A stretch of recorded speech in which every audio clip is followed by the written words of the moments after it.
Shri Satchidananda Sadguru Sainath Maharaj Ki Jai.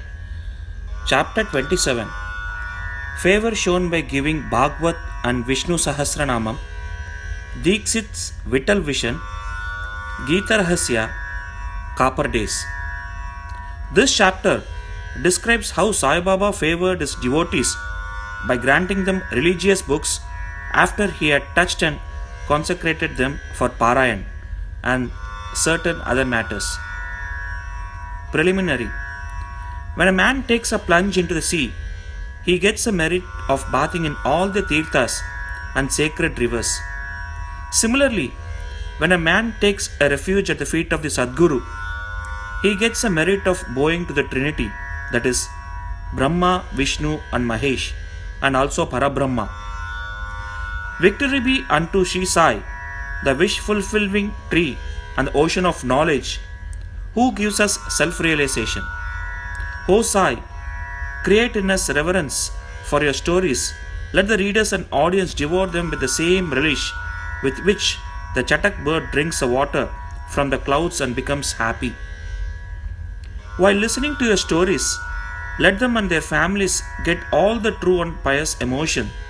That is, let their bodies perspire, let their eyes be full of tears, let their breath be steady, let their minds be composed, let their hair stand on end, let them cry, sob, and quiver, let their hostilities vanish. When these things happen, that is a sign of the grace of the Guru dawning upon them. When these emotions grow in you, the Guru is most pleased and will certainly lead you on the path of self-realization. The best way, therefore, to get free from the shackles of Maya is our complete and wholehearted surrender to Baba. The Vedas cannot take you across the ocean of Maya. It is only the Sadguru who can do so and make you see God in all creatures. Granting consecrated book. The various methods of imparting instructions followed by Baba have already been noticed in the previous chapters. In this, we shall deal with one aspect of it. It was a habit of some devotees to take to Baba with some religious book of which they wanted to make a special study and to receive the same back from him after they were touched and consecrated by him. While reading such books daily, they felt that Baba was with them. Once Kaka Mahajani came to Shirdi with a copy of Eknathi Bhagavat. Shama took this book to read in the masjid. There, Baba took it from him, touched it, and turning some pages here and there, gave it back to Shama and asked him to keep it with him. When Shama said that it belonged to Kaka and had to be returned to him, "No," replied Baba. "As I have given it to you, you better keep it. It will be of use to you." In this way, many books were entrusted to Shama. Kaka Mahajani, after a few days, came again with another copy of the same Bhagavat and gave it in Baba's hand. Then Baba gave it back as prasad and asked him to preserve it well and assured him that it would stand him in good stead. Kaka accepted it with reverence. Shama and Vishnu Sahasranam. Shama was a very intimate devotee of Baba, and Baba wanted to favor him in a particular way by giving him a copy of Vishnu Sahasranam as prasad. This was done in the following way. Once a Ramdasi came to Shirdi and stayed there for some time. The routine he followed daily was as follows.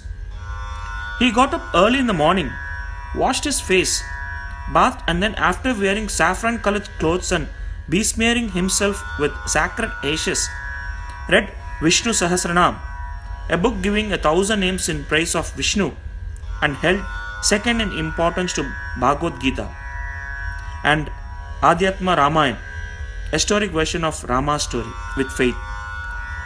He read these books very often. After some days, Baba thought of favoring and initiating Shama with Vishnu Sahasranam. He therefore called the Ramdasi to him and said to him that he was suffering from intense stomach pain, and unless he took Senapods, Sonamuki, a mild purgative drug, the pain would not stop. So, he should please go to bazaar and bring the drug. The Ramdasi closed his book and went to the bazaar. Then Baba came from his seat to Ramdasi's place of reading and took out the copy of Vishnu Sahasranam, and after coming back to his seat, said to Shama, Shama, this book is very valuable and efficacious, so I present it to you. Read it. Once I suffered intensely and my heart began to palpitate and my life was in danger. At that critical moment, I hugged this book to my heart, and then Shama, what a great relief it gave me. I thought that Allah Himself came down and saved me. So, I give this to you. Read it slowly, little by little. Read daily one name at least, and it will do you good. Shama replied that he did not want it, and that the owner of it, the Ramdasi, who was a bad-tempered, obstinate, and irritable fellow, would certainly pick up a quarrel with him. Besides, being a rustic himself, he could not read distinctly the Sanskrit text of the book. Shama thought that Baba wanted to set him against the Ramdasi by this act of his, but he had no idea what Baba felt for him. Baba must have thought to tie this necklace of Vishnu Sahasranam round the neck of Shama, as he was an intimate devotee, though a rustic, and thus save him from the miseries of worldly existence. The efficacy of God's name is well known. It saves us from all sins and bad tendencies, frees us from the cycle of births and deaths. There is no easier sadhana than this. It is the best purifier of our mind. It requires no paraphernalia and no restrictions. It is so easy and so effective. This sadhana, Baba wanted Shama to practice, though he did not crave for it. So Baba forced this on him. It is also reported that long ago, Eknath Maharaj similarly forced this Vishnu Sahasranam on a poor Brahmin neighbor and thus saved him.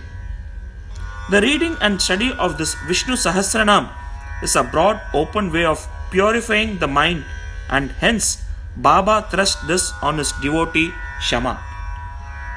The Ramadasi returned soon with Senapods.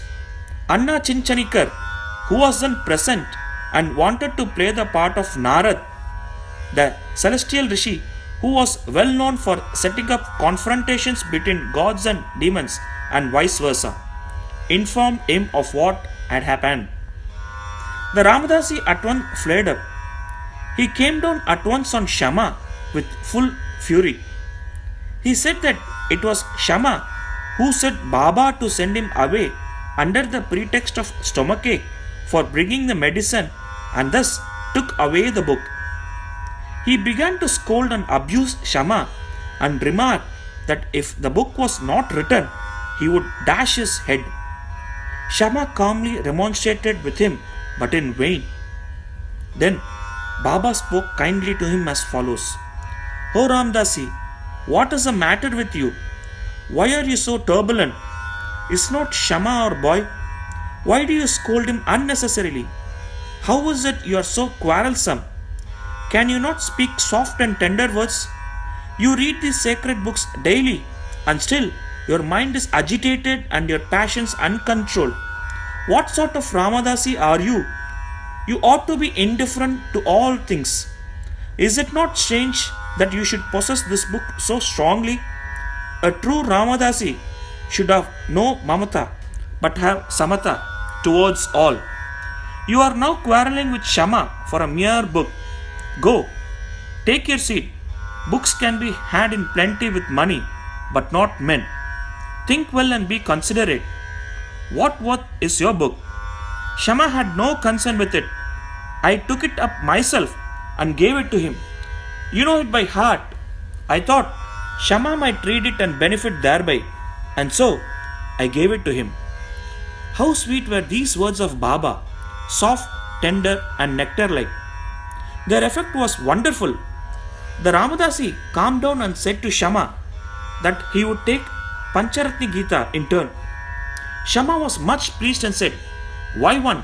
I shall give 10 copies in return." So, the matter was ultimately settled. The question for consideration is, why should the Ramanati press for Pancharatni Gita, a book which he never cared to know, and why should he, who daily read religious books in the masjid in front of Baba, quarrel with Shama before him? We do not know how to apportion the blame and whom to blame. We only say that had this incident not happened, the importance of the subject, the efficacy of God's name, and the significance of Vishnu Sahasranam would not have been brought home to Shama. So, we said that Baba's method of teaching and initiating was unique. In this case, Shama did gradually study the book and mastered its content to such an extent that he was able to explain it to Professor G.G. Narke, M.A. of the College of Engineering, Pune, the son-in-law of Sriman Bhuti and a devotee of Baba. Vittal Vision. One day, while Kaka Sahib Dikshit was in meditation, after his morning bath in this Vada at Shirdi, he saw a vision of Vittal. When he went to see Baba afterwards, Baba asked him, "Did Vittal Patil come? Did you not see him? He is very elusive. Hold him fast, otherwise he will give you the slip and run away." Then at noon, a certain hawker came there with 20 or 25 pictures of Vittal of Pandarpur for sale. Mr. Dikshit was surprised to see that the form of Vittal he saw in his meditation exactly tallied with that in the picture, and he was also reminded of Baba's words. He therefore bought one picture most willingly and kept in his shrine for worship. Gita Rahasya. Baba always loved those who studied Brahma Vidya and encouraged them. To give an instance, once Babu Sahib Jog received a post parcel. It contained a copy of Gita Rahasya of Lokamanya Tilak. Taking it under his arm, he came to the masjid and prostrated himself before Baba. When the parcel fell at Baba's feet, Baba inquired what it was. It was opened then and there, and the book was placed in Baba's hand. He turned some pages here and there for a few minutes and took out a rupee from his pocket, placed it on the book and handed the same with the rupee to Jog and said to him, "Read this completely and you will be benefited." Mr. and Mrs. Kaparde. Let us close this chapter with a description of the Kapardes. Once, Dada Sahib Kaparde came with his family and lived in Shirdi for some months. Dada Sahib was not an ordinary man. He was an affluent and the most famous advocate of Amravati and was a member of the Council of State, Delhi. He was intelligent and a very good speaker. Still, he dared not open his mouth before Baba. Most devotees spoke and argued with Baba off and on, but only three, Kaparde, Nulkar and Bhuti, kept always silent. They were meek, modest, humble and good-natured. Dada Sahib, who was able to expound Panchadashi, well-known Sanskrit treatise of Advait philosophy by the famous Vidyaranya, to others, uttered no word when he came to the masjid before Baba.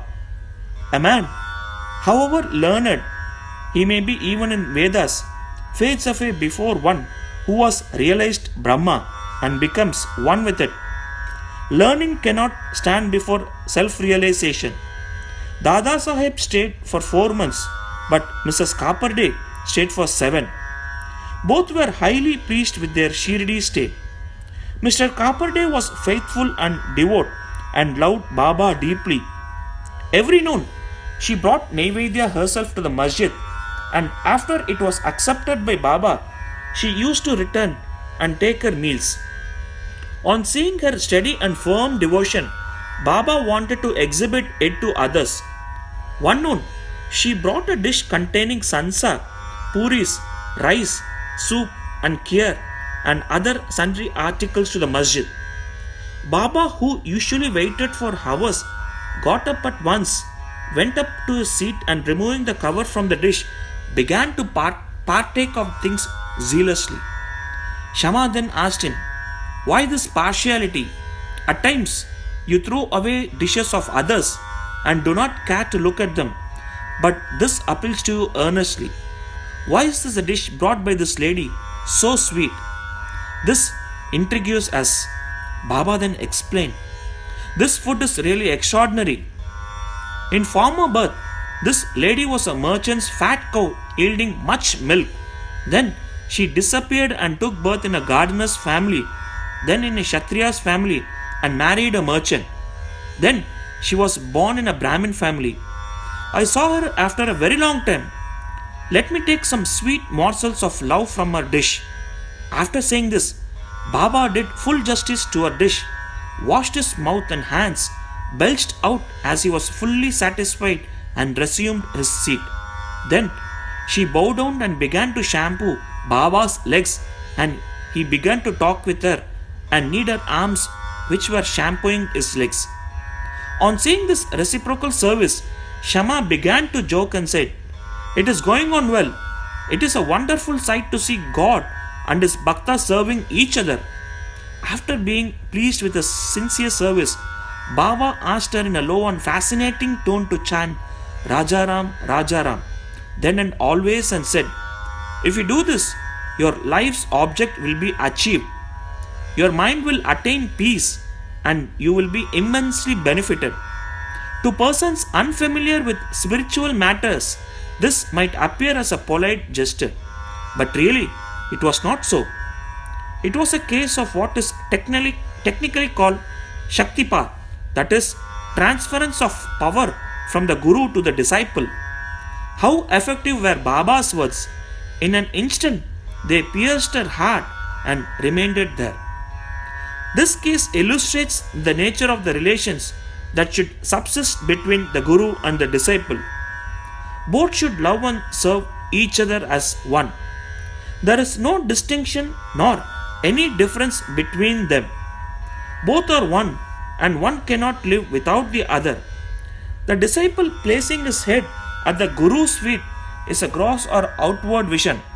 Really and internally, they are both one and the same. Those who see any difference between them are yet unripe and not perfect. Bow to Sri Sai, peace be to all. Sri Satchidananda Sadguru Sainath Maharaj Ki Jai.